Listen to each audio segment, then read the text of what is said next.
Sveiki, skatītāji! Pārsteidzoši bieži mēs redzam dažādas lietas, piemēram, nekustamo īpašumu, un sakam, mums tas patīk, vai kāda cita lieta.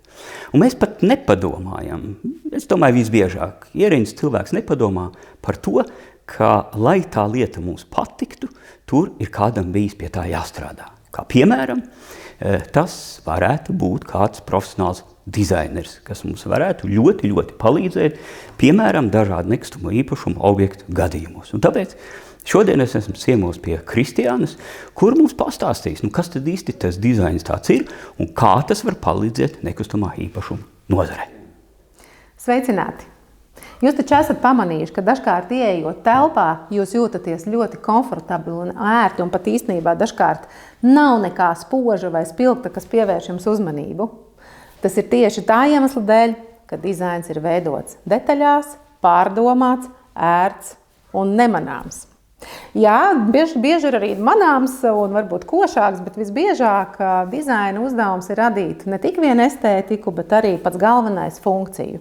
Jo dizains nav tikai par to, ka tas ir skaisti, ka tas ir koši, ka tas ir kaut kas ļoti tāds ārkārtīgi dizainisks tiešā vārda nozīmē, bet dizains patiesībā ir pirmkārt tas, kas tā kā palīdz telpu, priekšmetu vai vidi veidot ērtu. Tas palīdz cilvēkam tajā labi orientēties, labi justies. Un noteikti esat dzirdējuši par to, ka dizains cieši ir saistīts ar ergonomiku. Kas ir ergonomika? Ergonomika nav tikai ērts krēsls. Tas ir par to, kāds ir gaiss telpā, kāda ir gaisma, apgaismojums, vai tajā mēs jūtamies ērti, komfortabli vai psiholoģiski un emocionāli labi. Un tieši tas ir tas, kas rada dizainu kvalitatīvu, pārdomātu un labu dizainu. Mūsdienu laikmatā dzīvojot ir ļoti aktuāli domāt par ilgtspēju. Noteikti esat par to dzirdējuši, un ilgtspēja visbiežāk ir saistīta tieši nekustamajā īpašumā ar apdares materiāliem.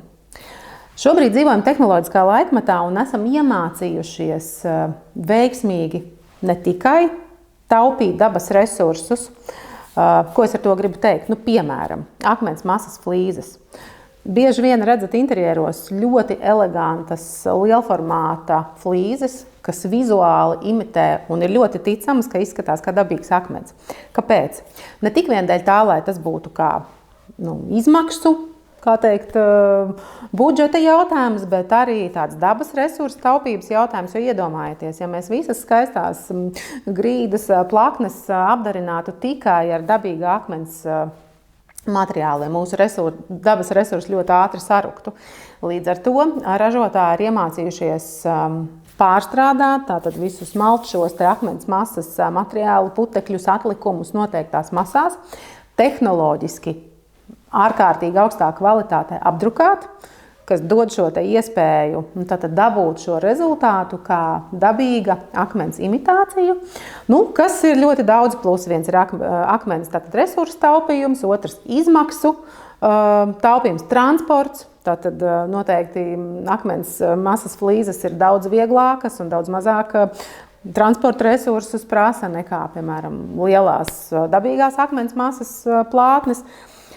Tas viss kopā veido šo ilgtspējas resursu, līdz ar to mēs ejam dizainā uz to, ka, protams, mēs izmantojam arī dabīgos materiālus tādā burtiskā veidā, bet tomēr procentuāli ejam uz to, ka mācamies izmantot arī pārstrādātos materiālus, iegūstam šo vizuāli gandrīz identisko resursu. Protams, nekustamajam īpašumam tas varētu kalpot arī šādā veidā, kad vizuāli mēs iegūstam vajadzīgo efektu, bet izmaksās tomēr mēs veidojam šo apdares materiālu klāstu budžetam draudzīgāku. Tātad izvēlamies katram projektam vai noteiktām, apdares vietām savu vajadzīgo risinājumu. Protams, vispār mēs ejam šobrīd uz to, ka mēs izmantojam vairāk ilgtspējīgus materiālus. Un ilgtspējīgs nozīmē ne tikai pārstrādāts, bet, protams, materiāls, kurš ilgmūžīgs ir. Tas nozīmē to, ka stikls, metāls, akmens, dažādi šie pārstrādātie produkti ir tie, kas ieņem šajā brīdī tādu visaktuālāko pozīciju dizaina un arī vispār kopumā tirgū. Kas atšķir veiksmīgu no netik veiksmīga produkta, tā skaitā arī nekustamā īpašuma vērtību vai, jāsaka, estētisko rezultātu, vēlos vērst uzmanību, kad jebkas, kas ir izstrādāts dizainā, nezinu, lācīts, galds, skrūve, svece, jebkas, patiesībā tas ietver dizainu, un vai tas būs veiksmīgs dizains, vai viņš kalpos pareizi, vai viņš tiks lietots pareizi, vai viņi varēs ļoti uzražot tieši tā, lai būtu maz atlikumu un lai būtu viņš efektīvs. Tur vienmēr ir klāt stāvējis dizainers. Noteikti teiktu tā, ja ir ideja par jaunu produktu radīšanu, tad jūsu komandā ir jābūt arī dizainerim. Vai jebkurš var būt dizainers? Jānis man vaicāja, vai viņš, piemēram, varētu kļūt par dizaineri. Noteikti jā, bet iepriekš būtu jāiegūst vai nu profesionālās vai augstākās izglītības, tātad certifikāts un diploms. Kāpēc? Gluži vienkārši, lai iegūtu visas šīs nepieciešamās zināšanas, lai darbotos konkrētā jomā. Lai paaugstinātu nekustamā īpašuma vērtību, aicinu jūs uzrunāt interjeru dizainerus sadarbībai. Kāpēc? Jo visbiežāk interjeru dizainers tiek pieaicināts tādā brīdī, kad ir glābšanas misija, jāsaglāb kāds projekts, lai viņu forši varētu noformēt un pārdot. Bet ideālais variants ir tad, kad viss vēl ir vai nu būvniecības procesā, vai arī ir būvniecības projekts. Tad var forši izplānot visus funkcionālos plānojumus, saplānot apgaismojumu, padomāt par ergonomiku un par visām smalkajām detaļām. Aiciniet, sadarbojieties lieliskākam rezultātam.